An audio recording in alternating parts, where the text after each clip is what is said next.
Greetings in the name of Yeshua. How you doing, everybody? Ray Goshi with you once again. Welcome to my YouTube channel if this is the first time you're visiting, and if you're coming back for more action.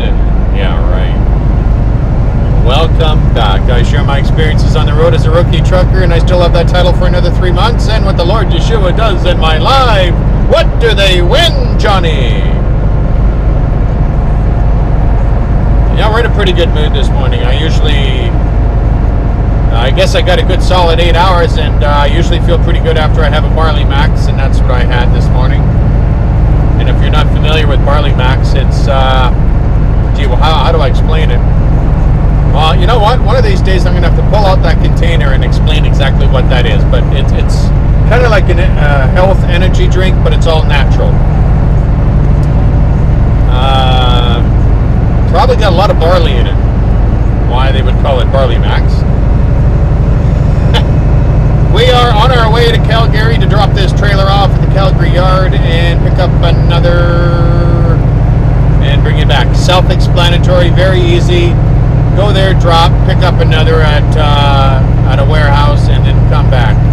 This load, however, is extremely heavy. It's, what is it, 59,000. I think it's 59,000 or something like that. It's pretty heavy. I had to literally slide the triaxle axle. On my triaxle, I had to slide the axles back because it was too heavy on my drives. And I normally don't have to do that. So I'm going to be laboring through all the hills today, which is going to be fun. So I'll try to make this as entertaining as a video as possible. I'm really looking forward to the spring because right now I'm kind of not providing a whole lot of scenic stuff in these videos because I'm trying to avoid certain mountain passes during certain times. So things are a bit rushed right now, especially with the way the weather is right now, where you never know when it's going to snow and what the weather conditions are going to be like. But when the spring and the summer rolls around, I'll be able to relax a little bit more and actually stop at certain places and do a little bit more. Be a little bit more creative with my videos. So you can look forward to that. But what I'm going to also do is I'm going to try to provide, possibly on this video, my experience so far as a trucker, what I've learned, the do's and the don'ts. Probably would be fitting to do that after my rookie status is over, but it almost feels like I drove more than a year. When you start your driving at the end of summer and you're doing all your learning through the winter, it takes a toll on you. But I'll tell you one thing, I'm going to be a lot more confident when the spring rolls around that I managed to get through the winter. And if it wasn't for the Lord, I know I wouldn't be able to do this. So I give all the credit to Him. All the credit. I filled up in Chilliwack last night, so I don't have to stop for fuel, so I can just drive right through. That's what I like. So, and the problem when you're this heavy. The engine brake doesn't do anything. You have to gear down like 5 gears just to get it to kick in. Unfortunately, on these Volvos, there is no such thing as an engine brake when you're heavy. You have to be in 6th gear before it even works. Maybe not. Maybe if you're in 9th, you can start to notice it a little bit. But on a steep grade, yeah. So we're on our way to save the day. Glad you're with me.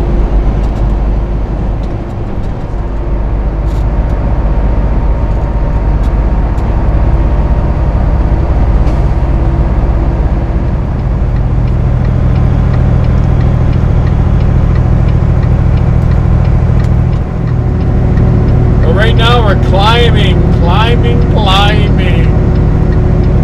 Just outside of Merritt, heading, well, technically, yeah, east, northeast.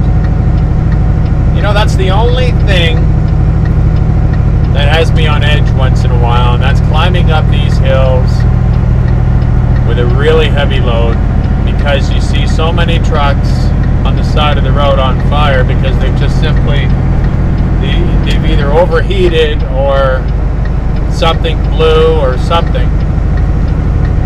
You always have that in the back of your mind. Is that going to happen? Especially when you're climbing up the Smasher. That's the last place you want to break down, where you can hold up traffic and then the weather can change so fast and all of a sudden there's snow and, oh man, chaos. So far this truck's been doing really well. It's actually been pulling pretty good with the changes to the ECU on the turbo. They had to change that,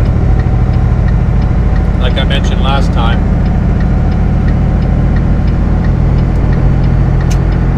Or did I mention it last time? I don't even remember.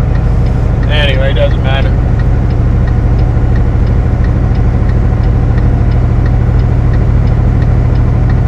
Yeah, we're crawling along here. Right now our ETA is about 7:30 Calgary time, but I'm sure that's going to change. Let's do a prediction right now. Because of the weight that I have, you see it's 7:21 right now, ETA.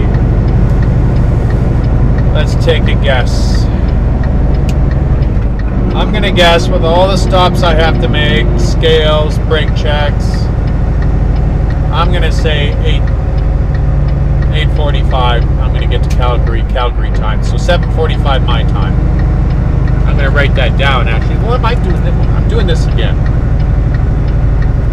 So I'm going to say, what did I say? Hold on.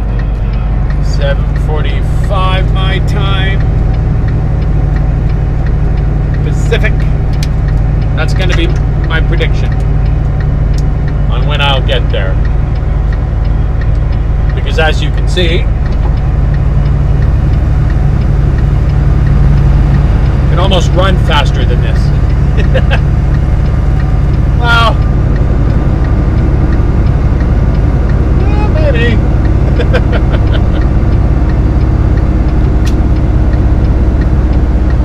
Fifth.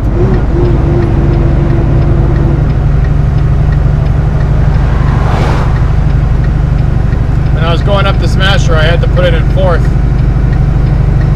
Just could not get up the hill with it in 5th. And right now the truck is regenning and it stinks. I don't understand why they put, the way they've set this thing up, you can't even have your windows open when it's regenning because it smells like burning rubber all the time.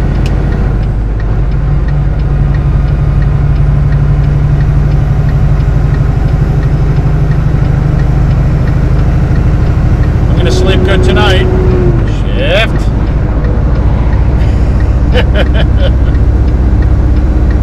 It's all part of the job.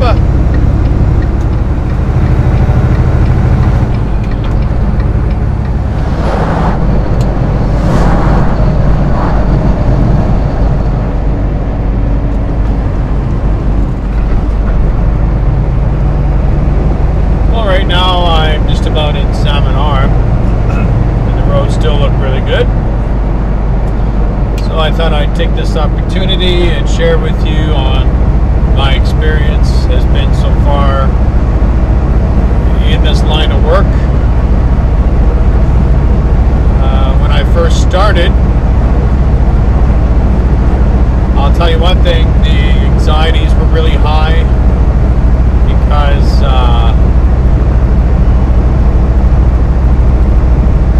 you know, from a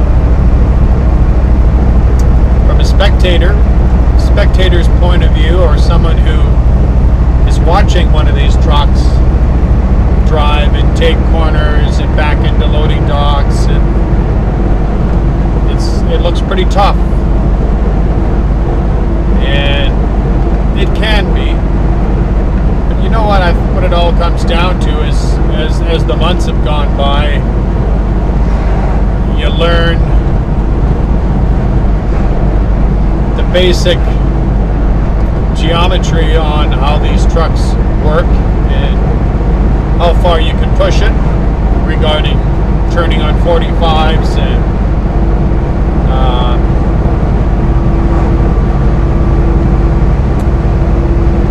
trying to say the right thing here.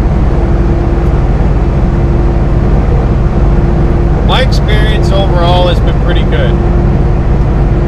I've had a few incidents where I stopped at a subway. You might remember this if you're following some of my videos. And I pulled into the subway parking lot. This is just when winter started to hit. Got out, got my sub, stuck. I didn't use my head. I just parked in there and shut the engine off and went in and got my sub, and my tires were warm and they just kind of sunk. Melted their way into a nice cozy little spot where I couldn't move. So I had to take the chains off, and I was with Patrick at the time, and he suggested, well, stick the chains underneath the wheels. So we did that, and I was able to get out of that spot. And another incident was I was coming back from Edmonton, and I decided to pull into this parking lot because I was going to stop and refill my e-cigarette. And pulled into this parking lot, lots of snow everywhere, and I tried to do a turn, and I didn't turn it sharp enough, and I got stuck in a snowbank, blocking the whole parking lot. That was embarrassing. I had to wait for one of the city trucks to come by, and he was nice enough to throw some sand under there for me, and man, I did the same thing. I tried to put my chains on, but that didn't work because I couldn't get under the truck to do it. And usually when you put the chains on, you put them on and then you roll forward and you tighten up the cams and everything, but I couldn't even move the truck. So it was very, very difficult to get those on, so I did the same thing. I threw sand under the wheel, and I threw the chains underneath the wheels, that it would grip it somehow. After rolling it back and forth, after half an hour, I finally got it out. So, I learned a few things not to do, and that's when you park somewhere in snow, roll back and forth about 6 feet back and forth, and let your tires cool down before you shut it off for any length of time. And stay far away from snowbanks when you're trying to turn. Do 45-degree turns. I think back, there's a shovel that's sitting on the back of the truck. I remember buying that in the fall. And that shovel came in handy. And every time I look at that shovel, I was sitting hanging back there, I just laugh. If it wasn't for that shovel, I may not have gotten out of that. I might have had to call the company, and they would have had to call a tow truck. That would have been increased, or should I say, very embarrassing, and it would have costed the company money for something stupid that I did. So fortunately, I had that shovel there, and I was able to dig myself out. Wow. Ah, gee. What else can I think of that happened? I seen a lot of trucks on fire when I first started. I was on my way up to Prince George, and there was a truck on the side of the road on fire. I seen another one on the way back. You see, I've seen a couple on the Coquitlam Highway on the bottom of the hill, just bottom of the Smasher Hill, going down near Shylock. And that's just for people just riding their brakes going down the hill, or just going down too fast and needing to ride the brakes to slow it down. And that was a very clear reminder to me that I think it's very, very wise. It doesn't really matter how heavy you are. Take it easy going down the hills, because if something fails, something goes wrong, what are you going to do? For example, I had engine problems 2 months ago, maybe, where maybe it was 2 months ago. My coolant kept leaking somewhere, and then they found out later on, I never did say this, but they found out it was leaking internally. That's why they couldn't find the leak. But they managed to fix it. Someone else has got the truck now. What else? Where was I going with that? Yeah, and while I was doing that, the truck was just like shutting off. And shutting off like that, it literally, you lose everything. Power steering, engine just turns off. And if I would have been going down a hill, a really, really steep grade at a fast rate, I would have had use of my brakes for only so long, and then I would have been out of air, because the engine's not running, the compressor's not running, nothing's filling your air tanks. So I think it's important when you're on a steep grade, what I've learned from what I've seen out there, take it easy going down the hill. It's not really worth it. It's not worth your life. Nothing is that important to be driving down a hill that fast. When those signs say 6 or 8% grade, trucks gear down, I do it. I gear down. I don't waste, or should I say, I don't mess around with that. On the way back from Calgary yesterday, just past near Othello Road, near Hope, going southbound, there was a truck and trailer in the river. I guess the guy was driving down the Smasher Hill, Shylock area, just going way too fast, and by the time he got to the bottom of the hill, he just lost control. And just think about it too. That's a trailer loaded with somebody's stuff. Now the company's got to hire someone, swampers, to come and get it all. The truck was probably, I didn't see the truck. I seen them pulling the trailer out. Truck, on the other hand, was apparently upside down. It was probably ruined really bad. I mean, it was 10 or 15, maybe even a 20-foot drop into the river where he went in. So there was probably lots of structural damage to that truck, and maybe even, he might have even have rode it off. Apparently he survived it, but I'm sure that probably scared the heck out of him. I got a feeling he'll be driving a lot slower down that hill next time, if he still has a job.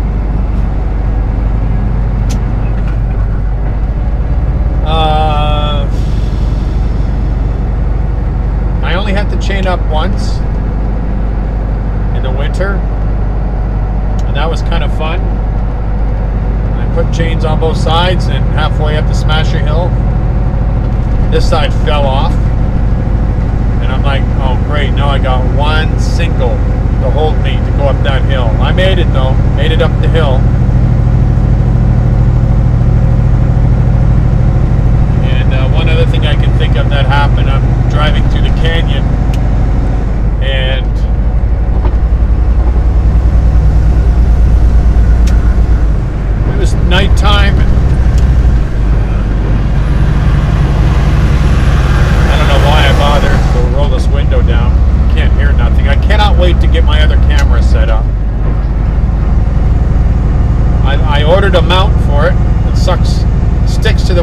build. It'll stick to the truck. It'll stick to any flat surface, this mount, and it's strong and it's sturdy. They use these mounts to mount cameras in stunt cars, whatever. This thing is built really well. So I'm really looking forward to using that. I like using this dash cam too, but the only thing I don't like about it is it makes everything round. When you drive under an overpass, all of a sudden now it's an oval pass. And it's a pain in the butt all the time having to pull the thing off and download all the video and everything. So I should have that in it probably just in time for spring. The guy has it on order for me.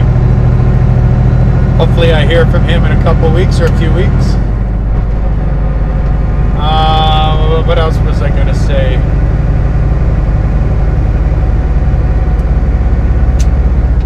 I've experienced some really interesting loading docks, places where I did not know how to get into, and I showed up and like, oh my goodness, where I'm delivering something right in the middle of the day and I'm having to back in to loading docks, and I just didn't know how I'm going to do it, and I found the easiest way to deal with it was just to be incredibly patient, just observe it, look it over, and if I didn't think I could do it, and I needed some assistance, then I would just go into the store and ask somebody, or if there was another driver nearby, to spot me, to let me know where I was. And there was a couple times I had to do that. This load is very heavy.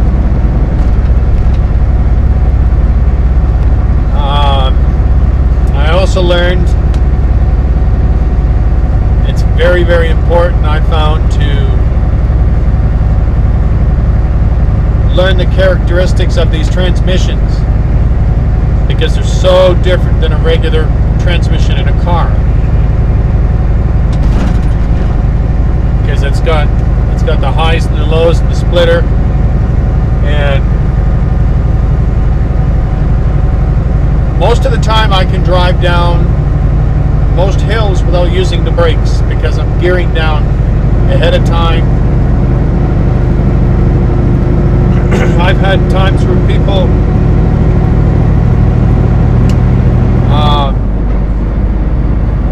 I've seen times when people are driving down a hill and they're constantly using their brakes, and by the time they get to the bottom of the hill, all you can smell is brakes, and that's not good.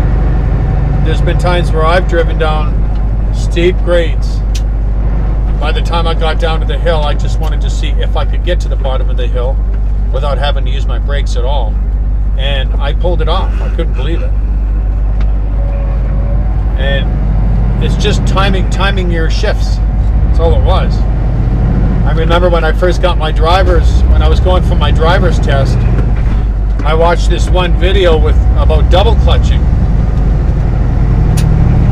Because that's something you have to do with your driver's test. You have to use the clutch, but I never use the clutch anymore. I just shift, just listen for the RPM and just shift. The only time I ever use the clutch, there's certain times when you're going up the hill and it just doesn't want to come out of gear and you have to tap the clutch a little bit to get it out. But most of the time, I don't use it. I've also talked to other drivers and they're like, their left knee is buggered up and it's messed up because of all the shifting throughout all the years, and I'm thinking, well, why do they even use the clutch? It just, I don't know, just to me it's a lot easier not to use it. And the company's going to be upgrading their trucks to I-shifts, apparently, in at the end of this year. Guy walking down the mid side of the road here. I don't know why people do that. I guess he's collecting bottles.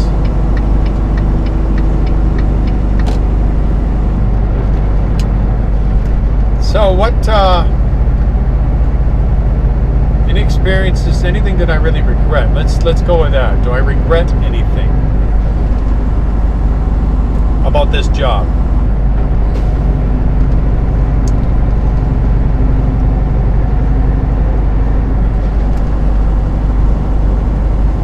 Well,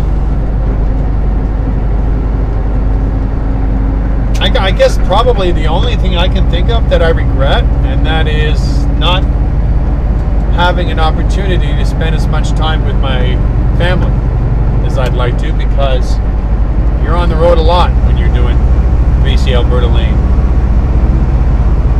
And I guess any trucker that does any kind of long haul driving, they can understand this. I mean, when it's time for me to go on a reset, usually it's one day home and the next day I'm out again. Sometimes I get lucky and I have 2 days off. Last week, I think I had 2 days off last weekend, so that was nice. Any things that I've been really nervous about, I would say some of the weather conditions I was dealing with, some of the snow, the ice. One trip I made to Edmonton where the entire ground, like the whole road from Hinton all the way to Edmonton was a sheet of ice. And if you watch that one, it's Edmonton, home of the real ice road truckers. That's what it was called. And if you never watched it, I remember getting on the radio and asking the drivers, like, why don't they take care of their roads out here? Why is it so bad? Man, did I feel stupid saying that. And the guy says, what are you talking about? I says, well, what's with all the potholes? It's a pothole every 6 inches. He goes, those aren't potholes. Those are chunks of ice missing from the sheet of ice you're driving on. It's like, oh, slow down. Yeah. Now I remember that day I was extremely nervous. That's the real bit of winter weather I had to deal with driving one of these. And fortunately, God sent me a guardian angel. That's what I called him. A gentleman that was also driving to Edmonton. And I just flat out told him, listen, I'm new at this. Can I follow behind you, and so I know what's a safe speed or whatever on this? And he said, sure, no problem. He's a really nice guy. I think his name was Jeff. Might be wrong. And I still appreciate that to this day, that there's been truckers. I mean, if you're in a situation where you're driving, you don't feel safe, ask someone to give you a hand. Ask if you can drive along with somebody. Because I've done that a couple times when the weather was really bad, when I was not sure and I was really nervous. And most guys will say no problem, because it kind of boosts their ego a bit anyway. You're going to run into some guys that are total jerks, where they'll just fly right by you, and all of a sudden you're in a snowstorm. They just drive by you and dust you like crazy, or shoot rocks all over your vehicle. I mean, I've found that when you're passing some guy, to be courteous, get by him, get far enough ahead of him so you can merge back into the lane without shooting rocks all over the guy's truck. And unfortunately, there's a lot of drivers that don't care about anybody but themselves, and they do it. I'd say 20% of the drivers out there, maybe 30% of them, will be nice enough to get far enough ahead of you when they merge back into a lane, like if they're passing you, or if they're on a double lane, or a 4-laner rather. But the rest of the guys, they don't care. A lot of them are driving, getting paid by the kilometer and by the trip, and they don't care if they're endangering someone's life. I noticed that when I was driving through the canyon, as I was going to say earlier. And I'm just driving along, double solid line, I'm going around a corner, and all of a sudden there's a truck passing me, going around a corner on a double solid line. I'm like, uh-oh. And I can see another truck coming the other way. And you ever get one of those incidents where you're driving down the road, or you see something just about ready to happen, and you know this is going to be disastrous, and you're like bracing for a serious accident? I mean, this guy was flying this way, the other guy was coming at pretty good speed, coming the other way. And my first reaction was just to, as he got beside me, is slow right down as much as I could without burning out the brakes. And the other guy coming the other way, he slowed down just enough, and this guy went like this in front, which was totally ridiculous. I mean, that was probably the closest call I've had. And I think I still have a video clip of that, and if you haven't seen it, here it is.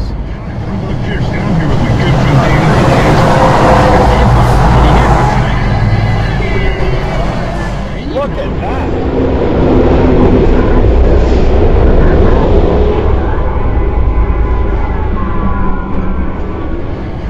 That's pretty scary, huh? Yeah.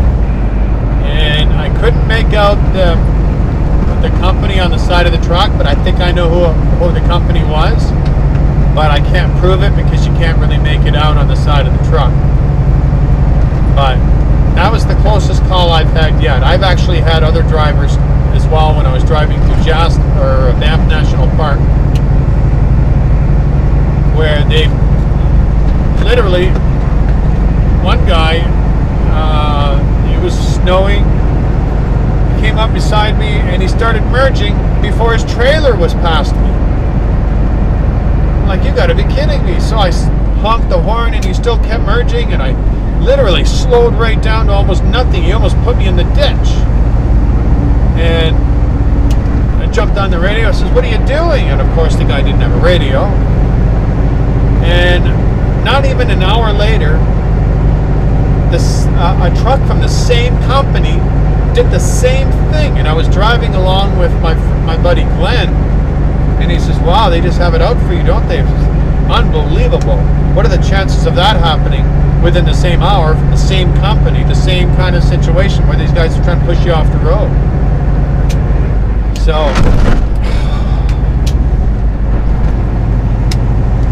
I don't know, I just don't like these transmissions, man.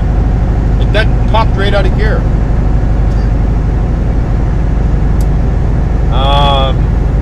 Yeah, that was pretty scary. So, you know what, that's probably all I can think of right now. Of some of the experiences I've had to deal with. Let me do a little bit more thinking, and I'll provide you with a little bit more insight as we continue on to Calgary. Or should I say crawl.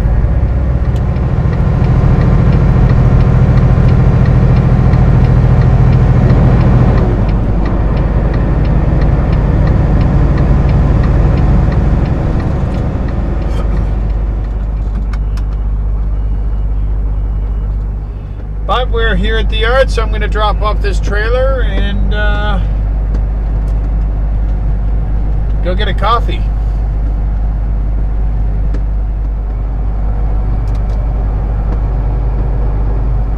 I wonder if I can drive right into one of these spots.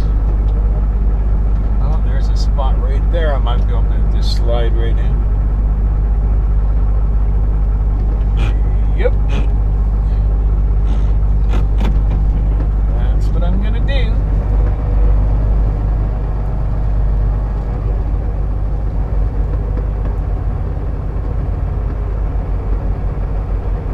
You gotta like this, eh? That's perfect. It's almost like it was calling my name. Right here, Ray. Park it here.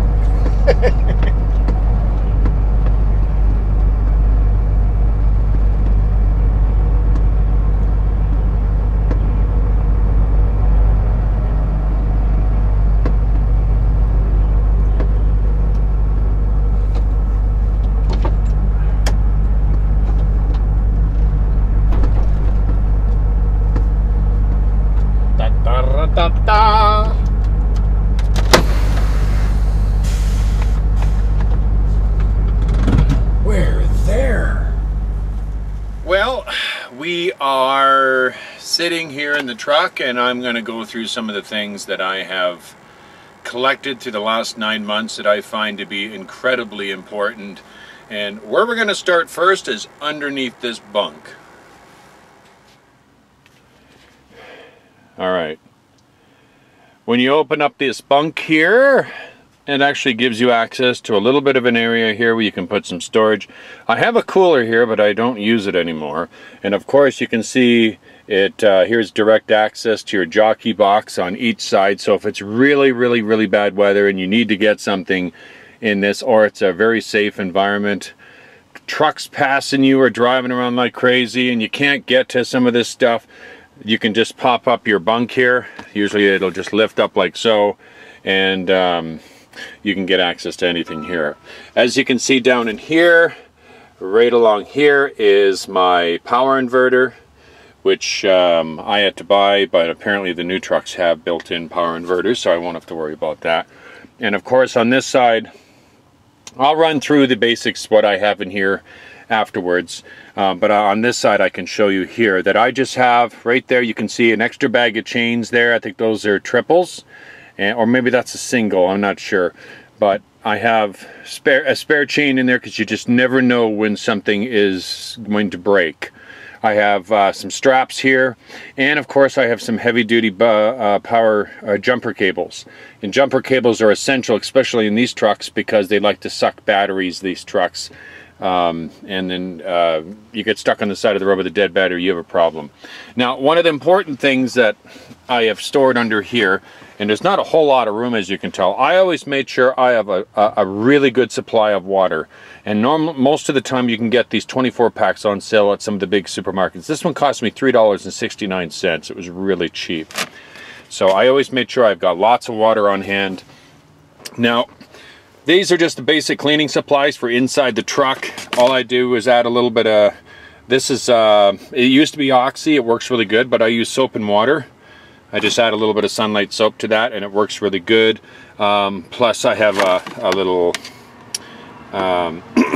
little dustpan, little broom. That is just to clean my floor up, so it keeps the interior of the truck clean. Now this is the part that's really important, and I'm going to pull this out here so you can see this. This is kind of my emergency kit, my emergency pack. This is a bag that I went shopping for a little while ago, and I made sure that I had something that would last me at least 3 or 4 days in case something bad happened, like a mudslide or an avalanche or broken down in the middle of nowhere. And so I made sure that I bought stuff that I could use. I have a microwave so I can use the Mr. Noodles. Now in the event that I have no power, I do have stuff like I made sure I bought brown beans.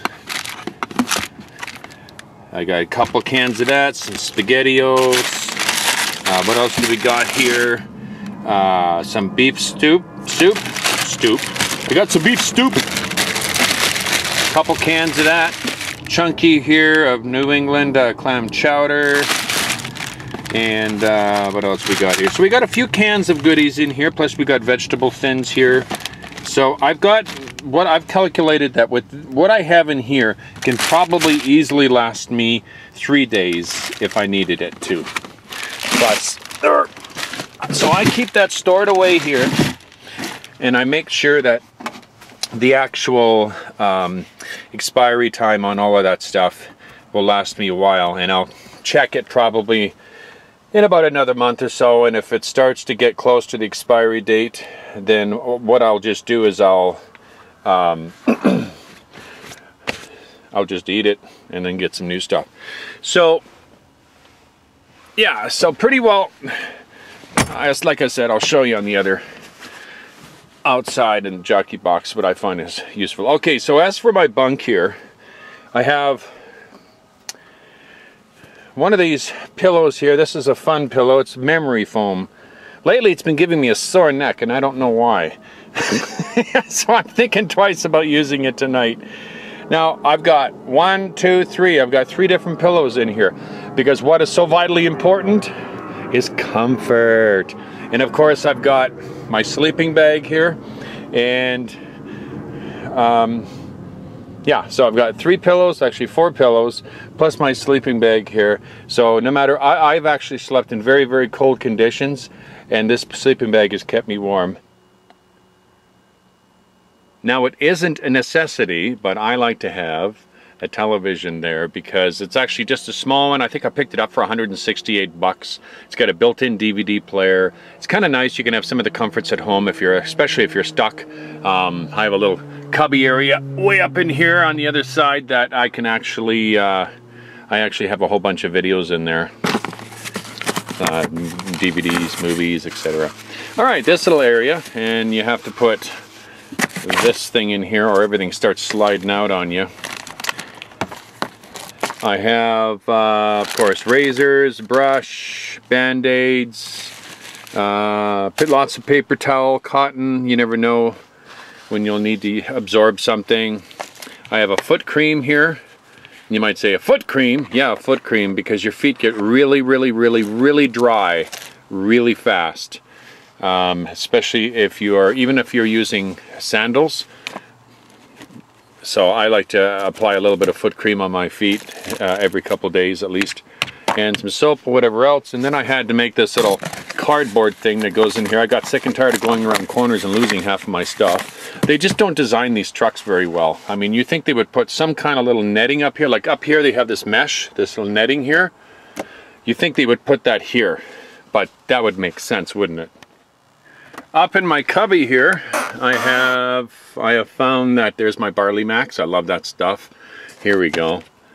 It's from the Hallelujah Acres, made with organic barley, grass, and alfalfa. That's right, I'm eating grass. But it's really good. It's gluten-free too, by the way. Let me see here. Probably not going to tell me. I'm not going to bother reading it, but it's really, really good. So anyway, what do I have for food in here? I've got Ritz crackers. I like to snack on those. Quaker Harvest Crunch. I love that stuff. It really fills you up fast. I've got instant popcorn. Little bit of water there to wash something. I've got my vegetable soup in there. Uncle Ben's perverted rice, or should I say converted rice. This stuff you just throw in a microwave. Poof, instant dinner. Got some cookies over here for a sugar rush. I've got my peanut butter up here. I got this stuff. I love this stuff. This is cinnamon apple spice tea. Just wonderful stuff. Man, it tastes so good. That is a protein right there, and I usually mix that with my barley max. And I do have coffee and everything. I got my I bought some of these because this is the easiest way. This is Tim Hortons from the Tassimo maker I used to have, but I'll probably just take this home and consume it there. So, man, of course, salt and pepper and all that kind of fun stuff. All right, up top of my bunk here, it's just storage area. So I have my laptop bag and my clothing bag and anything else up here that I want to store. And of course, I put this netting on here and it seat belts in right there, so I don't have to worry about it coming down on top of me. I've got my microwave, and the beautiful thing about this, if you have a Volvo and you can't find them, a lot of the people have their microwave here, and I don't like it there because, as you can see, this is where I use my laptop. This thing slides out. There's my mouse pad right there. Works beautifully. But if you get one of these Danbys, I think it's about 17.5 inches wide. That's about as much width as you have here. They fit perfectly right in there. As you can see, it works nice. And of course, I have to put a shirt underneath here, or this thing will be rattling around and probably be in about 15 million pieces by the time I get through Rogers Pass. In here, I keep some towels, my Bible, of course, and a few little other essentials I keep in here. This is where I hang my garbage, but I'll move this so you can see. As you can see here, I have my clothes hanging in there, my shirts, my extra jackets, all that stuff hangs in there. And down below, I keep my boots, so there's a good area for some storage there. Alright, so what else can I show you here? Up top here, I just have my legal stuff, my map books. This is funny. Every time I go to Tim Hortons, I ask for a double cup. Well, they're starting to pile up. But you know what I find really handy with these? If you go to the coffee shops and double up your cups, you can use these. I actually used that this morning to pour my cereal in and pour a little milk in there. and they work really well. Then you're not constantly cleaning dishes all the time. So there's my envelopes and stuff. Now the important stuff here. Of course, this is my, I don't know if you can see this or not because I'm getting a bad glare. My teat seat is what do you call it. Just reminds me that I am a follower of the Torah, which is the law of God. I like to display that proudly. I don't really have too much in here in these things here that are any great importance. This sucker here, this is my two-way radio. This is my VHF radio. This thing is incredibly important. If you're driving in Canada, I recommend that you get one. I think it cost me $350, costs $40 a year to license it. It is a lifesaver. It really is. And of course I've got my external speaker here because having the speaker under there I won't be able to hear nothing anyway. Alright, onto the dash. I've got my CB here and I never use it because no one's ever on the thing anyway, and if I was driving in the US perhaps it would be. I can't use it anyhow because this cheap thing, this Galaxy, right in here, the wires come loose. I've had CB radios for years and I've never ever seen that happen. I rarely use this thing and that wire has already come loose in there, so I can't even use it. So I'm probably going to get rid of this radio because I don't have time to fix that. Get myself an HR 2510 or something, a real radio. Okay, there's my dash cam there. I've got that sitting here. This is normally what I do a lot of my recording in the vehicle, but once I get my clamp I won't have to worry about that anymore. So this thing just pretty well records everything that's going on all the time. I really recommend that you get one. It really will cover your ass when somebody is trying to cut you off and say, no, you cut me off. No, well, now you've got your witness right there. And speaking of reliable eyewitness.com, just do a Google search reliable eyewitness and you'll find Kyle sells these.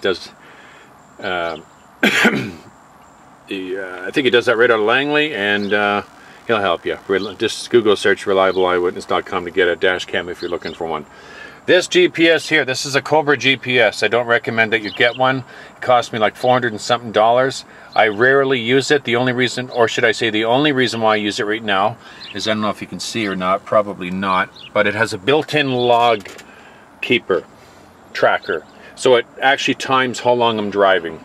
So it'll time my on duty, my off duty, everything.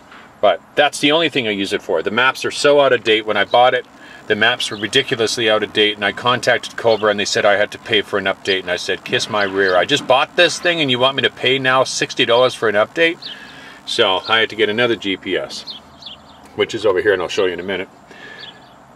Satellite radio, it's a cheap one, but it does the job. I have not been too impressed with Sirius XM. When you try to listen to any of the talk radio, man, you're listening to so many commercials, that's ridiculous. So you're paying all that money every single month for satellite radio, and you're listening to commercials constantly. And I really contemplating, once the hockey season is over, on getting rid of it and maybe going to some other kind of, I don't know, try to find something else. Just have a notepad that hangs here so I can keep track of what I need here. This will probably go. This is another one of my cams. Once I get my new camera mount, and of course there's my other dash cam there.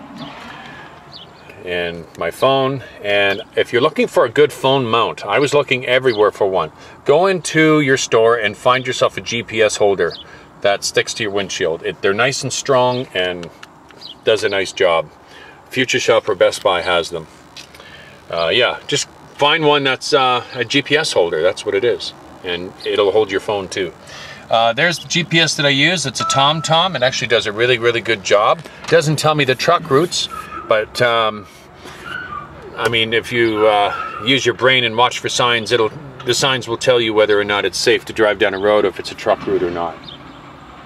Of course, I like to have a really good reflective jacket. I have a vest here too, which you should always have a spare one in the truck, just in case you're at a place and you can't back in and the person says, well, I'd like to spot you and help you, but I need a safety vest. Voila, you've got an extra one right there. So this one is for me, and that one's for someone who is going to help me back into some tight spots. Over here I've got my cooler, and in the brand new trucks they're supposed to have little fridges that are going to go in here. I won't bother opening this, but this is just a storage area, so I just keep a few extra things stored down there. But this cooler here, I think it cost me, I don't know what it cost me, 75 or 80 bucks. So far, 9 months, it's been working really well. I just keep my water in there, my chocolate milk, some carrots, try to keep my apples. But it does a really nice job. Actually, what it will do too is it'll also keep your cooler warm. Now, I don't know why you would want to do that. I have no idea, unless you cook a nice turkey dinner and you want to keep it warm. I don't know. But I only use it for the cooling. But when I go away on a 36-hour reset, I have to shut the night switch off on this truck, because that thing will kill my battery in this truck within 24 hours. So that's not the best thing. Okay, so like I said, and over here, this is kind of cool. We have a little area here where you can keep your cutlery and your knives and forks and stuff like that. That's what I leave in there. And like I said, some people have their microwave right here, and I don't think that's necessary. I mean, you can fit the microwave beautifully up there. It's right out of your way. And you've got this area here where you can put your laptop and you can kind of relax. All right, let's move outside and take a look inside the jockey box. One other thing that's extremely essential, and that's to have a really good flashlight. And this sucker, it's very bright. It's got a magnet mount on the back of it, and it'll stick right to the side of your truck if you wanted to. Well, yeah, it will. And you can get those at Lordco. So far it's been a really good one. Haven't had too many complaints about it. Alright, so let's take a look inside of our jockey box. What do we have in here? Well, for one thing, it's nice to have a hammer so you can thump your tires. Made sure they've got air, which I haven't done today, so I guess it's probably a good thing.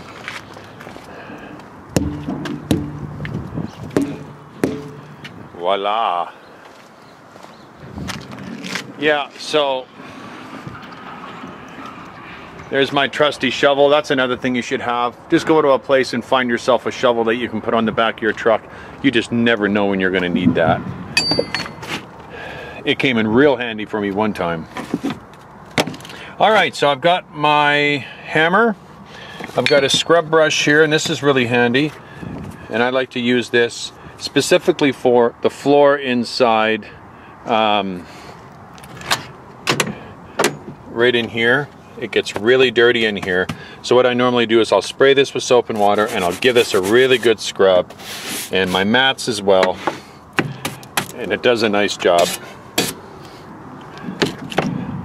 Another thing I got here is called a pickle fork, and you're wondering what this is for. When you're in a situation where you might have manual slack adjusters, this is a wonderful little tool to use. It's also very handy for breaking seals on the back of trailers. A lot of the time they'll put the seal in. If you stick it in like that, and you can twist it around and it'll snap the seal right off. This is another tool for checking your slack adjusters, but most of these trucks are automatic slack adjusters, so you don't have to do it, but you never know when you're going to run into a trailer that needs one. I can't remember what this is called. A pair of pliers to undo some of the high security seals. When you twist it with this bar, sometimes you need to use this to unravel it. Here's another one to check your brakes, to adjust your brakes for manual slack adjusters. And of course, a wrench. Who doesn't need a wrench?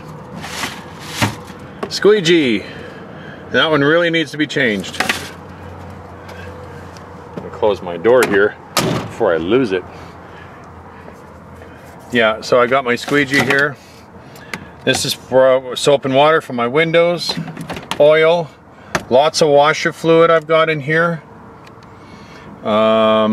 antifreeze, another thing of antifreeze back there. You just never know when you're going to need it. Another thing of oil back there. So usually I have at least 8 liters of oil in here, and lots of antifreeze and lots of washer fluid, because when you're driving through these mountain passes or any places, especially in the summertime or winter, you're dealing with bugs in the summer and crap on your windows in the winter. And of course your fire extinguisher, which should come with the truck, and always make sure that it's fully charged. And like I said, make sure you got the shovel, because the shovel is incredibly important. And I think I pretty well covered it. Oh yeah, one other thing I should mention. First aid kit. But a lot of the time these trucks will come with these things. So make sure you have a first aid kit. So those are the essentials that I found to be very important to have in the truck. The GPSs are vitally important. Having some spare food that will last you at least 3 or 4 days in case you get broken down, you get stuck somewhere. Make sure you got a lot of water. 12 or 24 of water, so it can last you at least 4 days if you're stuck in the middle of nowhere. A lot of the time, if you're up in the mountain passes, you can get water off one of the springs off the mountain. But still nice to have water. You just never know when you're going to need it. So food, make sure you got a can opener. I remember buying some canned food. I ended up somewhere broken down, I can't remember. And I had, what did I have? A can of ravioli or something up there. And I would go, oh yeah, I can eat that. But I don't have a can opener. So I made sure I bought a can opener. There's a can opener in that drawer there. So make sure you have extra clothes, of course, warm clothes. And yeah, I can't really think of anything offhand right now that is... oh yeah, make sure you have those little extensions where you can put more than one cigarette lighter adapter into another, because you need to be able to run all this stuff. But I can't think of anything else that I haven't already mentioned. That's important. So I hope that helps you. This is pretty well what I've had for the last 9 months, and I really haven't. I've tweaked and added a couple things, but this is what I find to be incredibly. That's good to have. That's very essential to have. So I hope that helps. And we're just kind of waiting around here for them to load us up, and then we can be on our way. And like I said, the last time I looked at Rogers Pass, it was just, it wasn't very pretty. So I have no idea what it's going to look like. Like I said, I cannot wait to get my new mount for the cam, because this thing does record a nice picture. It actually records in stereo. And I would like to use my dash cam for the reason.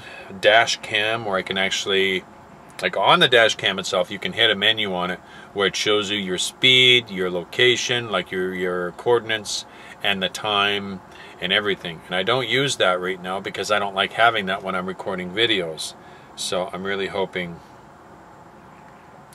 to get my mount soon so I can start using my dash cam for the specific reason of a dash cam.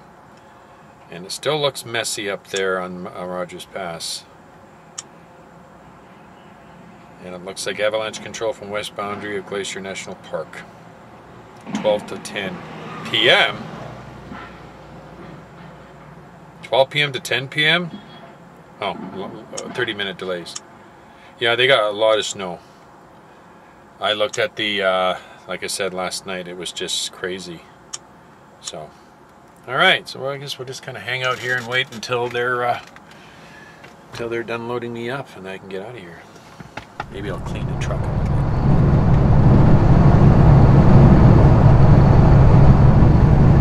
Well, we're on our way. They loaded us up pretty fast. Actually, it was quite nice. They really didn't. I was scheduled to leave at 3:30 Calgary time. Instead, I get out of there 1 o'clock Calgary time, which is really nice. So I got out of there 2.5 hours early. So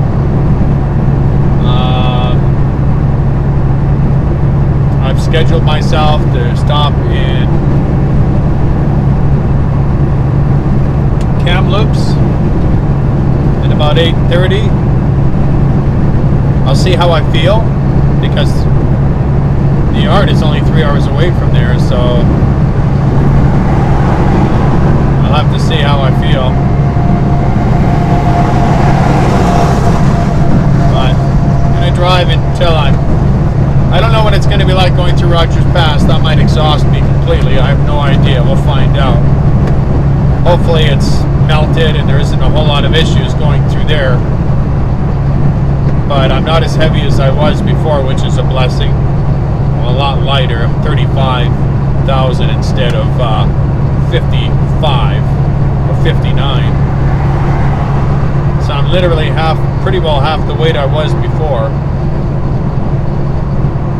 So I won't be laboring up so many hills, which will be nice. So yeah, we're on our way, heading back to Aldergrove.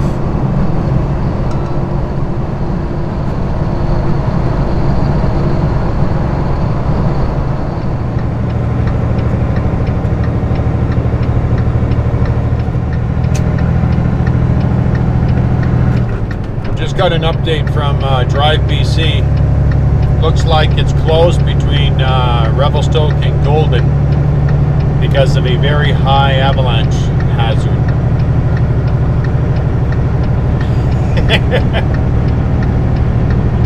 Gotta get out of here in time. That's okay.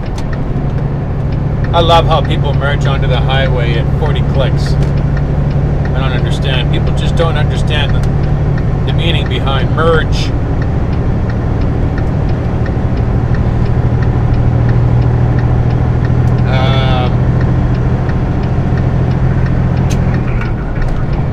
Yeah, so apparently the next update is 6 p.m.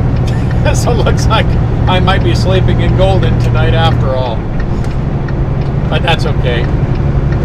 I don't mind it, and there's two reasons. One, I'm not going to be exhausted to try to get to where I want to go. And second, when you got that many trucks piled up in one area because a highway is closed and there's snow there, you got like 50 trucks in front of you. They're just going to pave the way for you. The snow pretty well will be melted by the time you get up there, just from the heat from all the tires.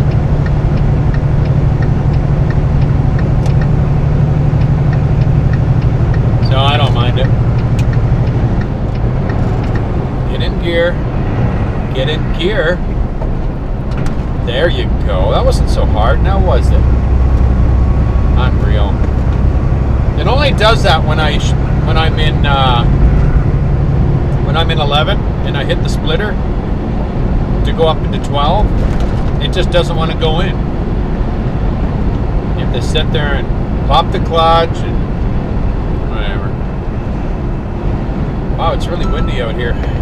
Yeah, so we'll be keeping an update on Drive BC, drivebc.com. www.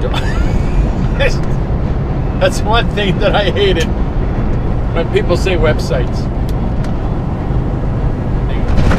Most people go www, but then you get the odd person that has to be grammatically correct. www. I'm acting a bit silly right now. So, it wouldn't have mattered if we got out of here at 9 o'clock tonight if they're closed, if the highway's closed there. Yeah, well. The sooner I leave, the more rest I can get. I don't mind that. Even though I really haven't done anything today. But,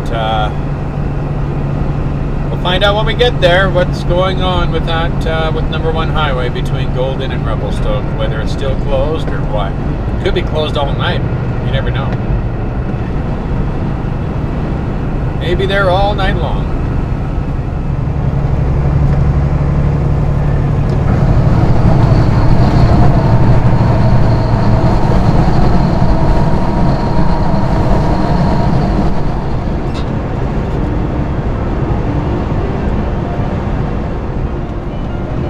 Well, I'm observing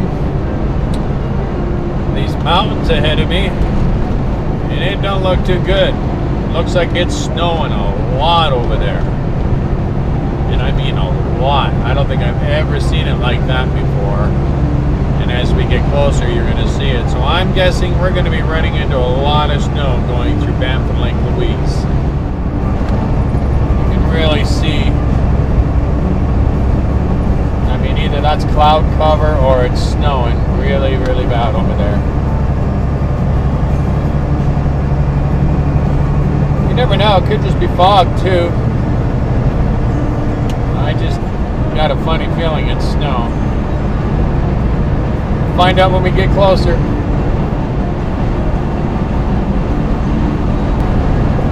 Yeah, now the snow is starting to come down. It's starting to scuff up my windshield a little bit there. I'm getting some white dandruff on me. I don't know. We're all supposed to use head and shoulders. Whereabouts are you, driver? Just coming into the construction area? I just passed the Lake O'Hara sign. Yeah. Yeah, that's about as thick as it gets here by the looks of it. Well, I hope so. The road's starting to disappear in front of me, though. I'm only following 18-wheeler lines now.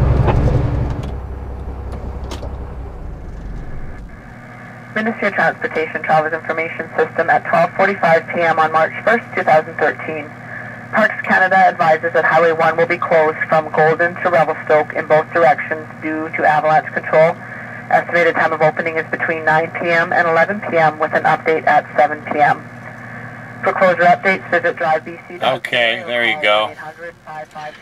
Probably going to be sitting here all night because by the time they open this highway, I'm going to run out of hours. I'll reach my 16-hour limit at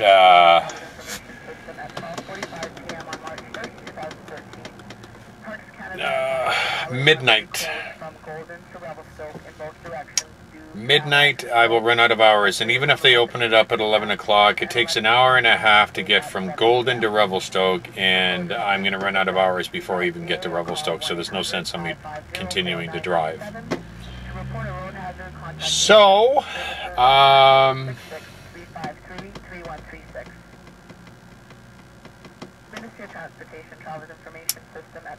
yeah, there's not much more I can do.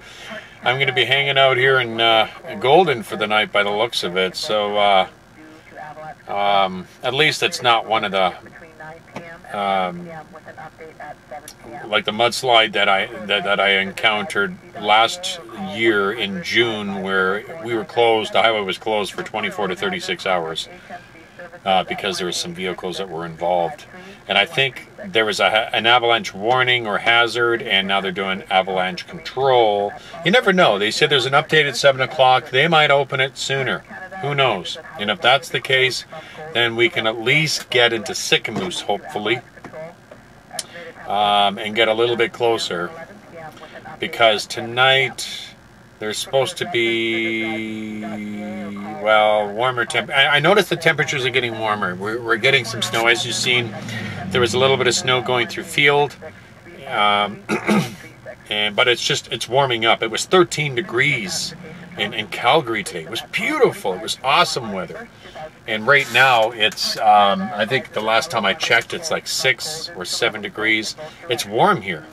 And there's lots of fog out here, and that's usually a good sign. And I've noticed that a lot of the snow on some of the hills out here are starting to melt, so spring is definitely coming. But I feel kind of silly, like I said earlier, making that video. Spring is almost here. Well, as soon as you say something like that, what happens? You get dumped on again, right? So, well, at least this video is not boring for you. So I'm not quite sure what I'm going to do for the rest of the night. I might work on some of the video. I might just take a walk and show you the significance and how many trucks are really here. Or I may just relax and sit back and watch some videos. I mean, I don't think you really care too much about how many trucks are piled up here. I mean, it's jam-packed. Let's just put it that way. If you've ever been in Golden, there is nowhere to park now. And there might be a few spots if you're very, very lucky, very fortunate to squeeze in. But in another hour, there's not going to be a single place to park, and there's trucks driving up and down here constantly.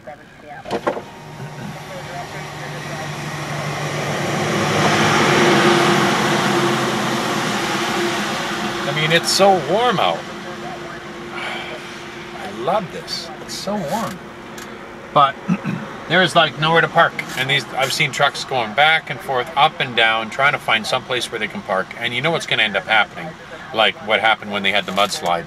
Guys are just going to start parking on the other side of the road. They won't care. Wherever there is to park. And then they usually leave one single lane down the middle. What are they going to do? Tow them? No. So we'll keep an update. We'll listen for the update for 7 o'clock, and we'll see what happens. But for the meantime, I'm going to work on some of this video and have my Tim Hortons coffee. Oh, I wanted to show you something. If you ever come to Golden, this is the place to stop and have something to eat. This is the fire pit. They have some good food in there. It's too bad I can't show you the mountains, but they're all covered in fog right now. But there's a nice ski mountain up there. Now I'll give you a little bit of an idea here. This is where I'm parked here. I got really fortunate, but you can see up there where all the trucks are all lined up, and they're all lined up through here. And I don't know if I can get one around the corner, but you can't really see. But they're behind me. They're everywhere. I mean, there is nowhere to park. As you can see, the sign over there, it's telling us closed, and to tune into 93.1.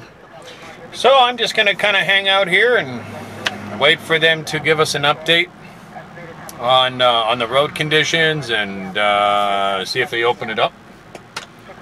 But like I said, I'm going to work on my video, and maybe I'll go over there and get myself some good barbecue food. That's what it is, the barbecue fire pit.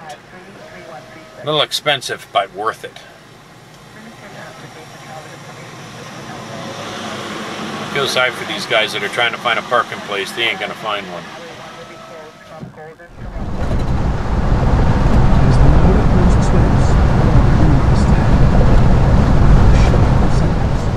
Well, good morning, everyone. It's Ray with you once again. I departed this morning at about 6:30. I am now driving just on the other side of Rogers Pass going westbound. And we've got some snow up here and some compact on the ground, but it's really not too bad. We didn't start getting some of the white stuff coming down until we got near the tunnels, which is quite normal. But overall, we're doing okay.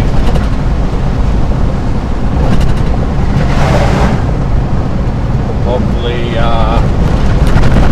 by the time we get down to the tunnels, there's a lot of compact on the ground here, as you can feel. Or maybe this is just part of the rough road here. I can't tell because there's quite a bit of slush on the ground. And this is sometimes some of the worst stuff to drive through because it's very slippery. And the snow is sticking pretty good, so I'm just kind of taking it easy.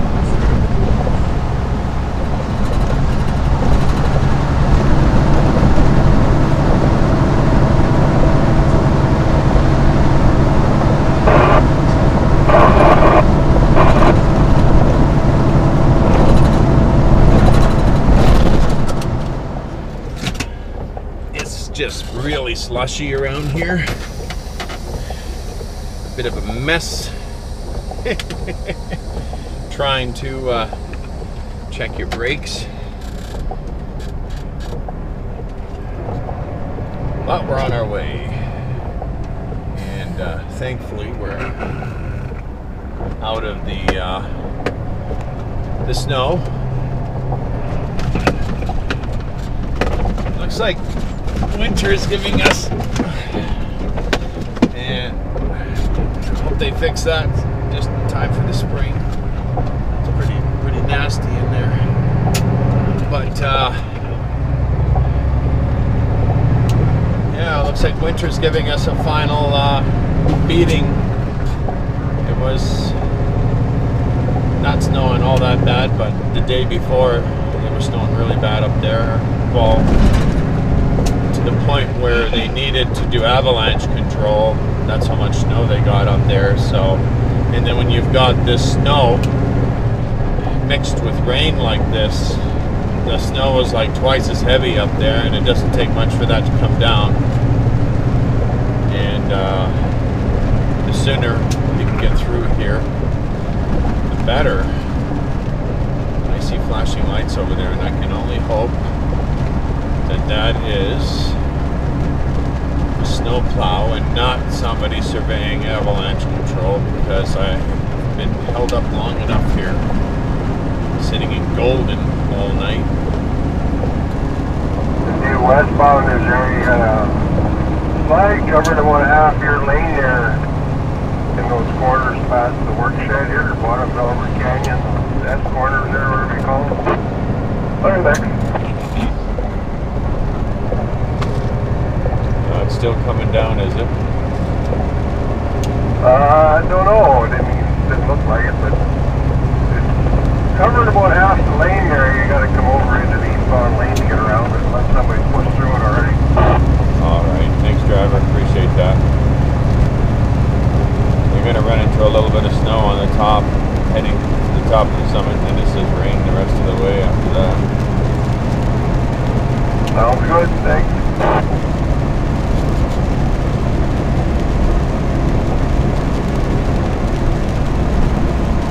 Well, I guess we got some snow on the side of the road, and I guess the snow is still coming down. Whoa. Some puddles are getting pretty big. I got it, thanks. Yeah, the sooner I get out of this area, the better. There's always a potential avalanche warning that can go in effect at any time. And then you're stuck again. So I'm just praying and hoping I can get through here. This load is already delayed, going to be delayed 6 hours. But it would have been delayed 6 hours anyway. Get it going, guys. There's more to come. Let's get the f*** out of here. Oh, joy. Oh, you're kidding.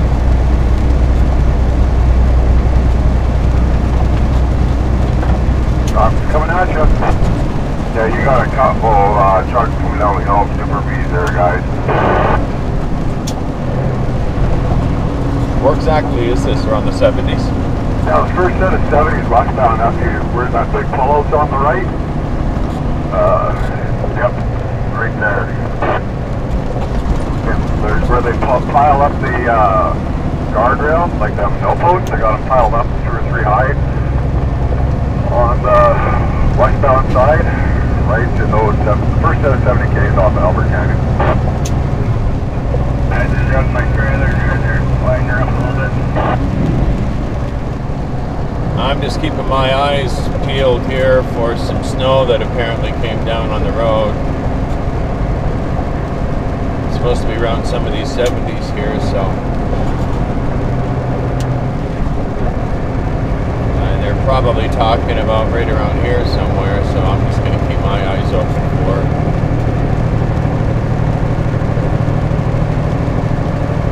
Hey, you guys in the brake check there, you want to go over and down that plow that's sitting in the brake check? They got a potential hazard down there. Past their work yard, Albert Canyon, and the S corners there's going to be a big problem down there. The plow sitting in the brake check, Albert Canyon brake check there, somebody tell them about it. Probably coming up around this corner here. Oh yeah, here it is right here. Look at this. Just came right down. Right on half of the lane there. Oh yeah, that's blocking half the lane. Yeah, that's a potential hazard waiting to happen right there, man.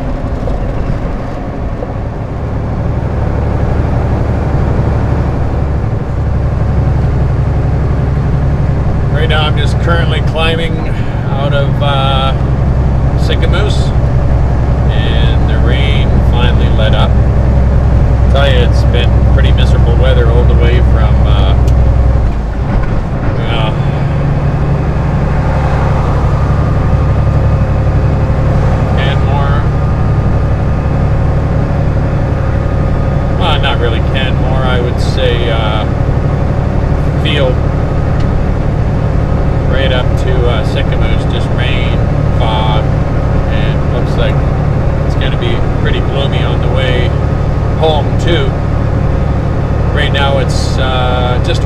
Coquella Highway, and I'm hoping, and I did check the forecast, and it said that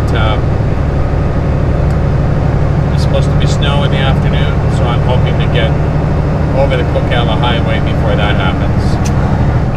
I should be okay. My current ETA right now to the yard is 12:30 according to this, but because of the extra weight and the stops, I'm predicting maybe about 1:30 I'll get there. Maybe 1:15. So yeah, that's what I'm hoping. And it'd be nice to see a little bit of sunshine today. I don't know if that's going to happen, but pray that it does. It's always nice to see a little bit of sunshine. It just kind of makes you, brightens up your day, literally. So onward we go. Next stop, Salmon Arm. Well, not stopping, but you know what I mean.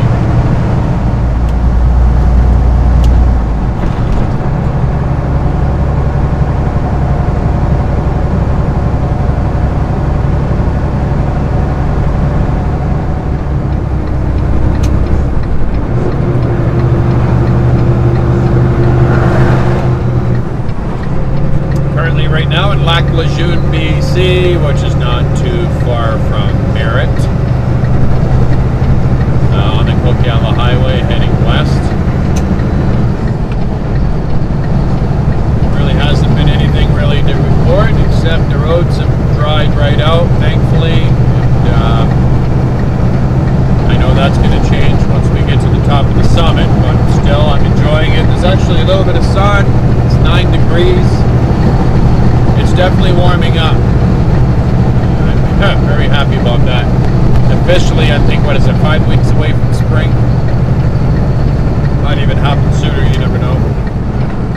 I think most of the roads and that are going to be really good. The only places that are really going to cause any issues, I think, until then, are the summits. Top of Rogers Pass and the top of the Coke.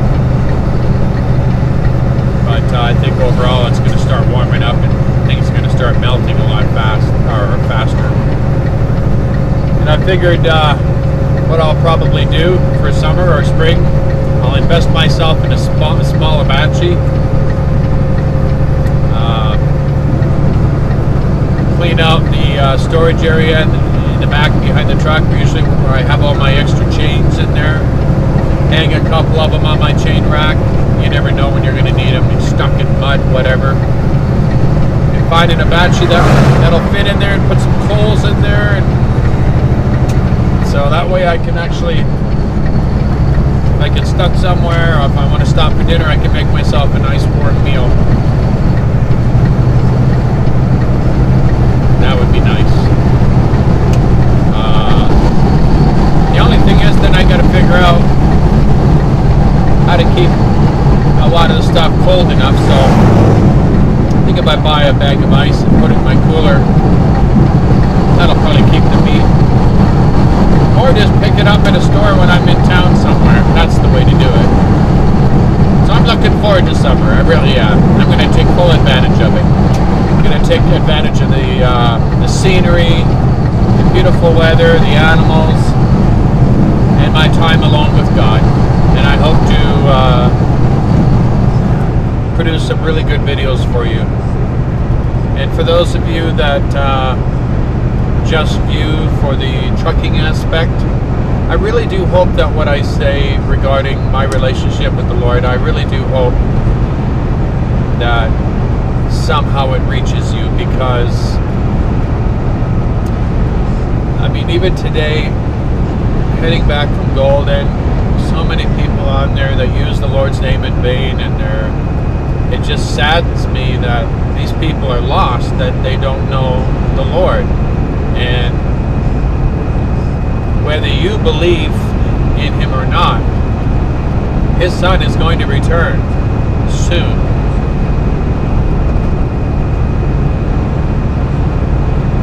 You can just tell by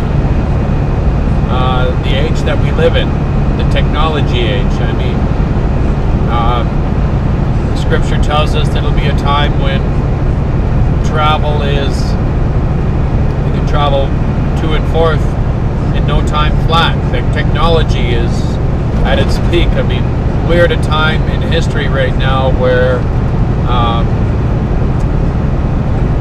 one computer can track pretty well everybody on this planet. We have the technology now where a simple computer chip can be located anywhere in the world. This is the time in history, we are at a time right now where all this stuff is possible. And like I'd mentioned before, when we see what's happening in the Middle East, what's happening with Israel, and when you see what Iran wants to do with Israel, and they're building their nuclear weapons right now and stocking up on plutonium or uranium, whatever it is they're stocking up on over there, testing out missiles. Their objective is to destroy Israel, to get rid of Israel altogether, and they don't really care if they cause a global chaos doing it, because the Iranian leaders believe that they have to create global chaos for their 12th Imam to show up, their Messiah, their Mahdi. That their Mahdi will only show up, only come back and restore peace on this earth through global chaos, through a worldwide war. And they don't care if they start it. It doesn't matter to them. That's why it shocks me that the U.S. doesn't do a little bit more research into their religion and realize, hey, you know what? These guys are dangerous. They believe that they can bring their Messiah back by causing global chaos. We need to do something about this. But they're just sitting back and doing nothing. But you know what? It really is all according to God's plan, because a lot of the stuff is prophesied that's supposed to happen. It's going to be scary out there. And it's even more scary when you don't have a God to lean on, a God to protect you, to watch over you, to give you discernment, and to open your eyes to these things coming. A lot of people are just completely oblivious to what's going on. It's like they go to work, they do their thing, go home, watch TV, saving up for their retirement. I'm going to be retire in the Bahamas with all my money. Hey man, take a look around you. To me, that's going to be a waste of time. I don't even think about my retirement. I think about what's the biggest thing that I need to do right now, and that is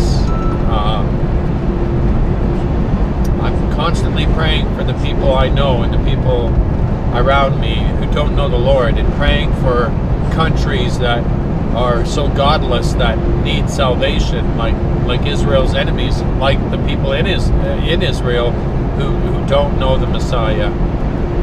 It's going to be a scary time when he comes back. People are going to, the scripture says, they are going to, their hearts will fail them. They're going to have heart attacks if they're not expecting it. People say let's just say you, for example, you don't believe in God, you're tired of listening to the stuff, you don't really care about it, but someone told you about Yeshua, Jesus, returning soon, and when he comes back, he's coming back as a judge. Now is the time to get to know him. And you say, well, I don't know how to get to know him. That's real simple. You don't have to take some long course on getting to know him.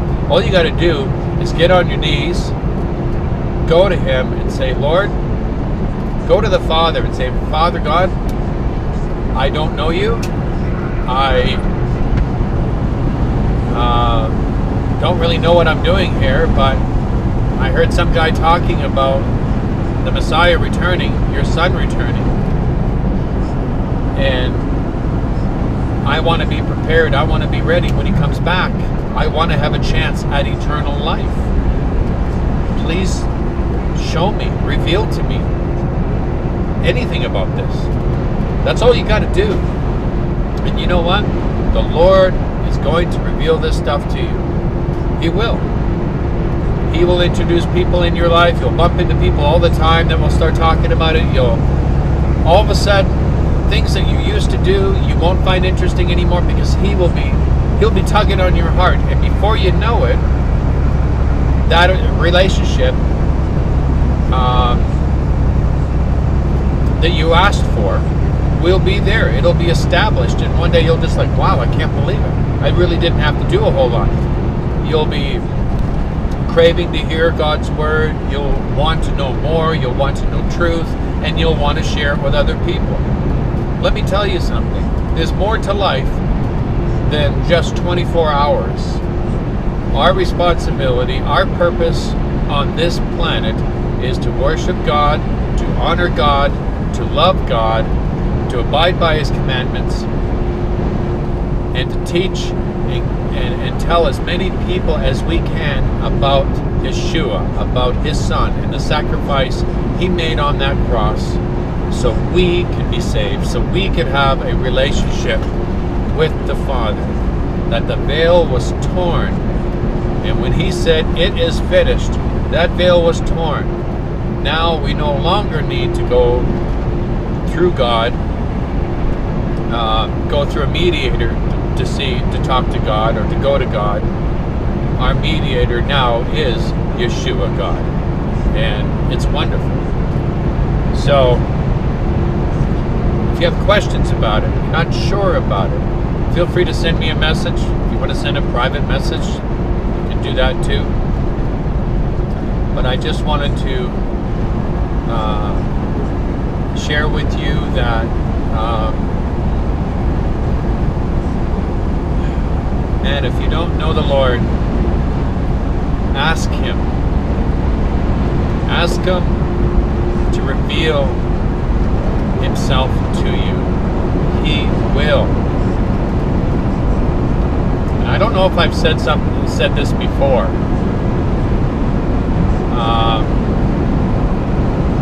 I might have said this before. Forgive me if I've said this before. But if you're choosing not to turn to God because there's certain things in your life you just don't want to give up, it's too much fun to have a good time out there. Just be honest with the Lord and tell Him that. Lord, I'm having a really good time, but you know what? I also want to get to know You. I want to be saved. And if some of these things You don't agree with, please show me. Convict my heart to turn away from these things. Because I don't know if I can do it on my own, Lord. It's that simple. It's almost like quitting smoking. It's very, very... Oh, actually, you know what? I'll use this as an example. When I was drinking, I really enjoyed it. I had a good time. There was nothing like getting a buzz and forgetting about life and passing out. It was wonderful. I enjoyed it. I quit at a time when I still enjoyed it. And that's not easy. And I asked the Lord to deliver me from it, and He did. I can walk into any drinking establishment, it doesn't even bug me. As a matter of fact, I see other people acting so foolish, and I'm thinking, man, I can't believe I used to act that way. It's the same thing. If you want to choose a life of obedience and truth and honor in God, just tell Him. There's a lot of things going on in my life that I don't know if I can let go of, Lord. Maybe it's a premarital relationship. Maybe it's drugs. Maybe it's alcohol. Maybe it's pornography. Who knows? Come on, get in gear. All right.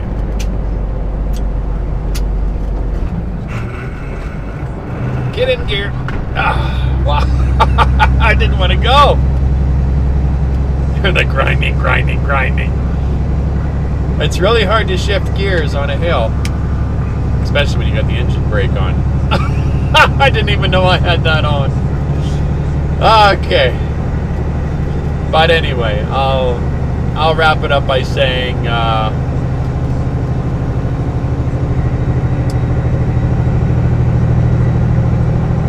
if there's certain things in your life that you're really still enjoying right now and you don't want to give them up, but you know you have to change, you know you have to turn to God, because something deep down inside of you is saying there's got to be more to life than this.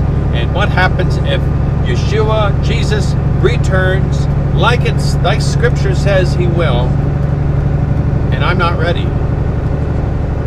What's he going to say to me? He's going to say, "Depart from me, you who practice lawlessness, I never knew you." Those are terrifying words. And there's nothing more terrifying than living in eternity separated from God. Nothing worse. And you may think, well, what's so bad about that right now? I don't have God in my life now. If I live in eternity without God, what difference will it make? Well, let me tell you something. In a nutshell, you may not be living with the Lord in your heart right now. You may not be living in accordance to His obedience right now. But He is still present. The Holy Spirit is still present on this earth. If the Holy Spirit and God's presence was to be removed completely off this earth, I'll tell you something. All hell would break loose real fast, in seconds. People would be dying of massive anxiety, panic attacks everywhere, because even though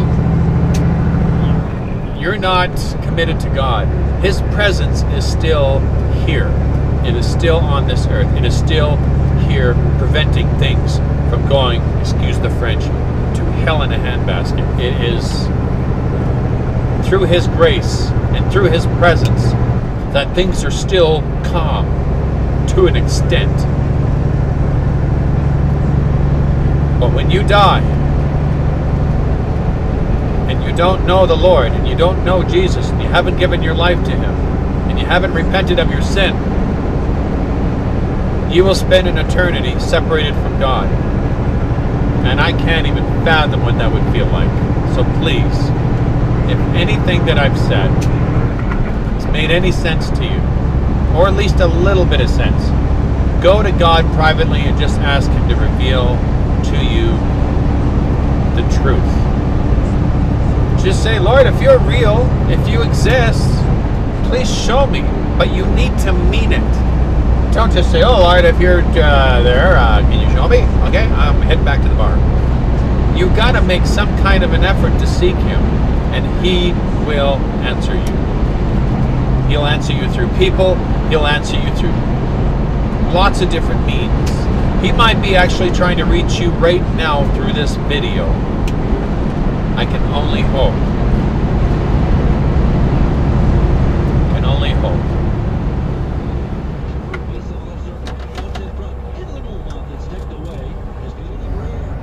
Well, we're at the Zopkios brake check. And no snow up here today. It's all wet, which is a real bonus. So our last little bit of stretch. I don't see any crows here today. Maybe they had the day off. Well, we're just gonna head down this hill and a little bit of home stretch. This is where the fuel economy kicks in right here.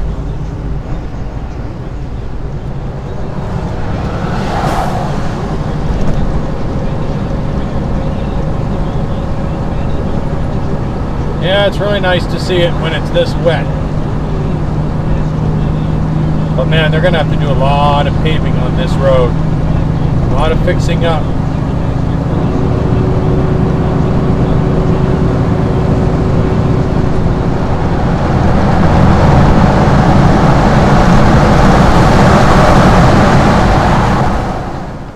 Well, we made it back to Aldergrove without any incident, which is really nice. It's raining here, very, very warm. I've been giving them some peanuts down there. Oh, they really like them. I'm going to have to give them some more. Yeah, we, or should I say I got to stop saying we. I had a really good trip on the way back. And here you go, guys.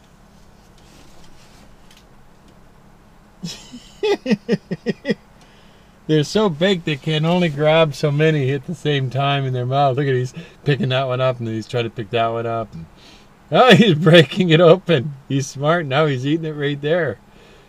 See, they know exactly what those... Oh, he says, no, that's mine too. There's plenty to go around, guys. Just take one, take it back. Yeah. I bought a whole bag of these things. And I remember dropping half of them near the grocery store because there were so many crows there, and they just take them and they hide them and stash them. Wow, it's getting awfully wet out there, guys. I hope this is worth it.